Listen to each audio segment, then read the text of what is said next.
Bom dia a todos, graça e paz do Senhor Jesus seja com todos nós, uma ótima segunda-feira para todos. Hoje é dia 7 de fevereiro de 7 de fevereiro de 2023. Seja muito bem-vindo ao nosso devocional de hoje. E nesta segunda-feira vamos dar sequência aí à nossa maratona de leitura bíblica, hoje falando de Isaías 31 e também 32 e 33, ou seja, esses três capítulos aí hoje de Isaías, e o tema do nosso devocional de hoje é busque a ajuda do Senhor. Óbvio, está baseado aí em algum texto de Isaías que eu quero ler agora com vocês, já para a gente começar a nossa conversa aí dessa manhã. Então, o texto é Isaías 31:1, ainda que esse texto vai dar o ritmo do assunto que o profeta vai tratar nos capítulos a seguir, nos capítulos 31, 32, 33. Na verdade, ele vai estender isso aí por mais alguns capítulos, mas o ponto aqui hoje é esse que nós vamos falar. Então, vamos lá. Isaías 31:1 diz assim: ai dos que descem ao Egito em busca de ajuda, que contam com cavalos. Eles confiam na multidão de seus carros e na grande força dos seus cavaleiros, mas não olham para o Santo de Israel, nem buscam a ajuda que vem do Senhor. Bom, Judá, que é o reino do sul, estava enfrentando um problema com o Império Assírio, especialmente com um general do Império Assírio chamado Senaqueribe.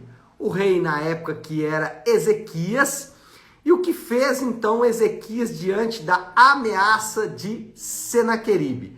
Ele faz uma aliança essa que foi condenada por Deus, foi reprovada por Deus, com o Egito, ou seja, Judá busca ajuda, busca auxílio no Egito. E toda a profecia agora de Isaías, ela trata do problema de Judá com a sua aliança com o Egito. E o que Deus chama a atenção? Por que essa aliança com o Egito não foi aprovada por Deus? Não foi aprovada por Deus porque Deus deu uma crise lá de ciúmes. Não é isso. Nosso Deus não age desta maneira. Mas por que então Deus não aprovou essa aliança entre Judá e Egito? Primeiro, porque eles estavam confiando em homens ao invés de confiar em Deus. Eles estavam confiando na força militar do Egito, no que o Egito tinha para oferecer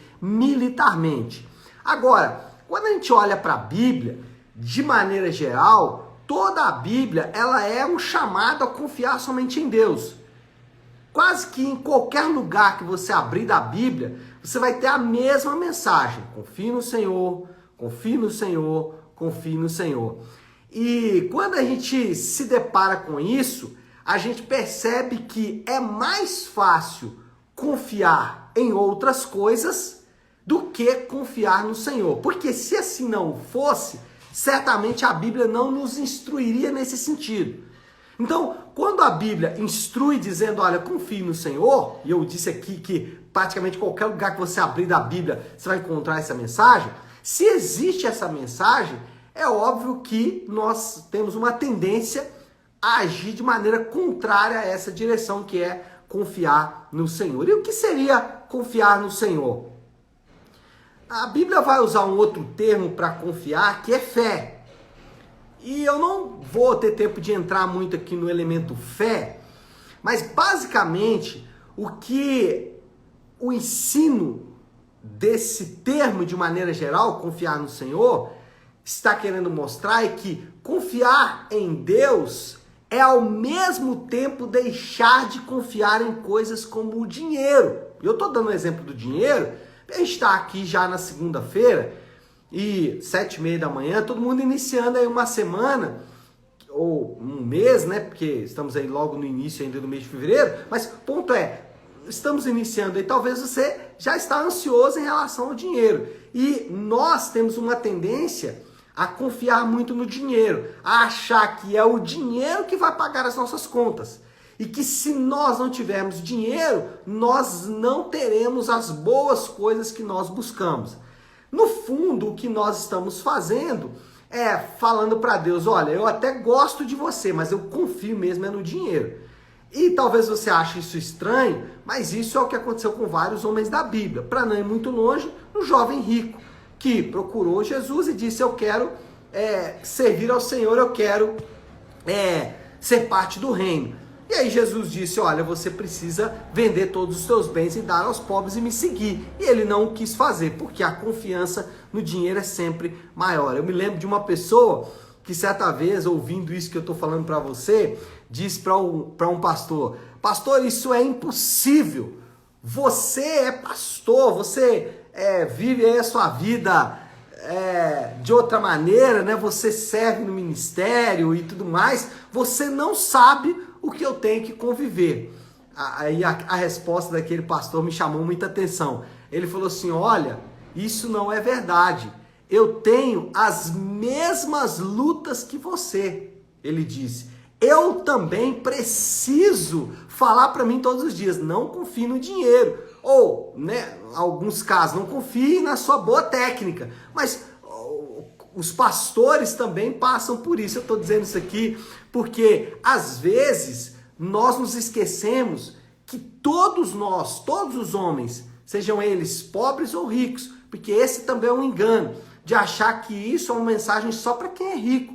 Às vezes, o pobre também tem essa dificuldade de confiar apenas no Senhor. Eu estou focando muito no dinheiro porque é um exemplo. Mas isso aí se encaixa em várias áreas da nossa vida que não confiamos no Senhor. Família, saúde, enfim, sexo, casamento e várias outras áreas que nós não confiamos no Senhor. Por quê? Porque nós não sabemos confiar somente em Deus. Nós não sabemos confiar somente em Deus. Nós sempre buscamos algumas outras coisas para confiar também. Segundo, então, em primeiro lugar, essa aliança foi reprovada porque eles estavam confiando nos homens, não em Deus. Segundo, eles estavam servindo somente aos seus interesses. Judá estava preocupada com sua segurança. Eles estavam preocupados só com eles. Por isso, eles violaram a lei de Deus. Lá em Deuteronômio 17:16, sabe o que o Senhor disse? Não volte ao Egito. Deus deu uma ordem clara para a nação de Israel não voltar ao Egito, e eles estavam fazendo exatamente isso. Por quê? Porque eles estavam preocupados com a sua própria segurança. Jesus, ele disse algo que muda completamente os nossos paradigmas. Jesus disse o seguinte: maior dentre vós é o que serve.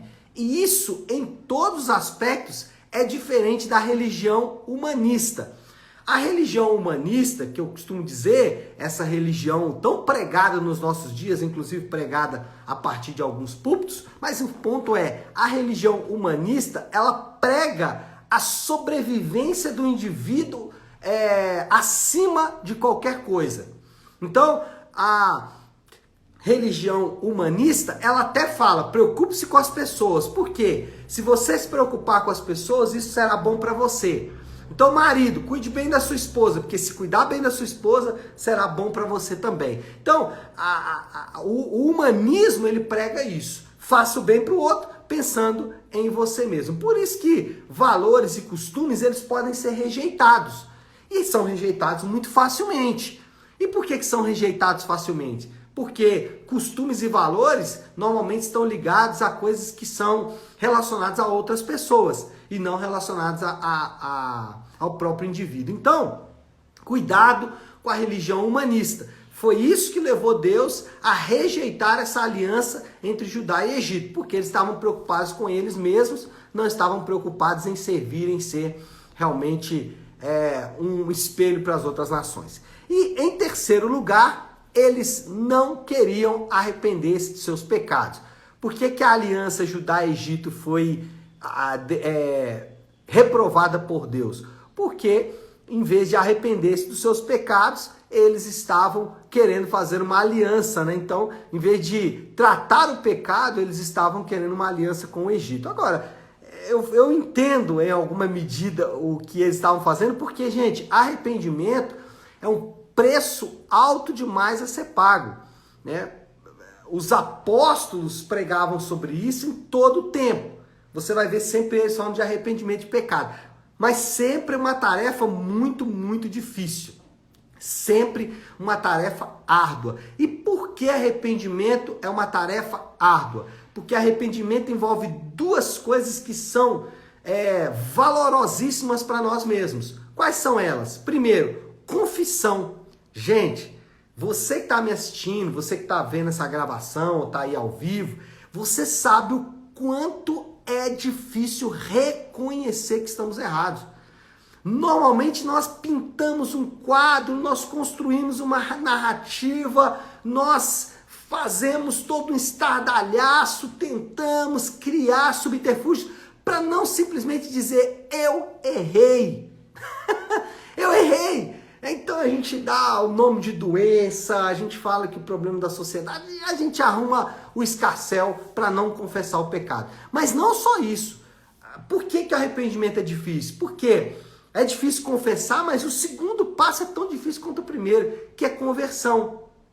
Porque arrependimento envolve reconhecer que está errado e mudar de atitude. E isso é o que, de fato, é valiosíssimo ou dificílimo para nós mesmos. Então, a aliança Judá-Egito foi reprovada por esses três motivos, que está aí no versículo 1, né, do capítulo 31. Descem ao Egito em busca de ajuda, confiam na multidão dos seus carros e não busca a ajuda que vem do Senhor, não olha para o Senhor. Três aspectos aí que fez com que Deus reprovasse a aliança a aliança Judá-Egito. Bom, moral da história.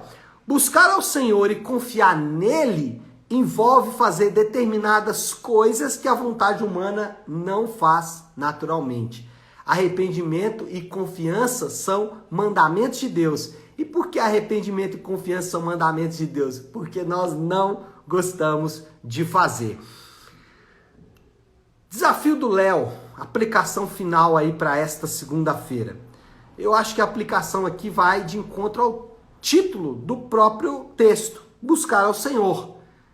Agora, busque ao Senhor, essa é a aplicação. Isso envolve duas coisas, confiar em Deus e deixar a vida fútil. Essas são as duas coisas que envolvem, então, essa confiança em Deus, essa busca de Deus. Como buscamos a Deus? Confiando nele e deixando a vida fútil, buscando a vida realmente que agrada ao Senhor. Tá certo, meu povo? Vamos orar? Vamos colocar tudo isso aí diante de Deus. Se você puder, então, pare aí um instante aquilo que você está fazendo. E como eu gosto sempre de fazer às segundas e sextas-feiras, eu gosto de encerrar o nosso devocional com a oração que o Senhor nos ensinou, com a oração do Pai Nosso. Pai nosso que estás nos céus, santificado seja o teu nome. Venha o teu reino, seja feita a tua vontade, assim na terra como no céu. Dá-nos hoje o nosso pão de cada dia. Perdoa as nossas dívidas, assim como perdoamos aos nossos devedores. E não nos deixes cair em tentação, mas livra-nos do mal, porque teu é o reino, o poder e a glória para sempre. Amém. Amém, meu povo? Bom, então é isso. Nós vamos ficando por aqui. Antes disso, permita-me dar somente dois avisos importantes aqui. O primeiro deles é que hoje, às 20 horas, na nossa Igreja Nave, nós temos um encontro marcado para conversarmos sobre a pregação de ontem na nossa Igreja Nave. Se você não assistiu, não esteve junto conosco, você pode assistir aí pelo nosso canal no YouTube, Nave Sua Igreja. Mas hoje à noite a gente vai estar conversando sobre Efésios capítulo 1, versículo 3. E outro aviso é que no próximo domingo nós vamos começar um curso na Igreja Nave, que são de 9 semanas, que é o curso Passaporte. São fundamentos da fé cristã e é uma bela oportunidade para você fundamentar a sua fé. Para aqueles que vão passar pelo batismo ou que estão ingressando na igreja local, é um curso realmente que faz todo sentido, tá bom? Então é isso, pessoal. Que Deus abençoe. Uma ótima, uma excelente segunda-feira para todos. Fiquem com Deus.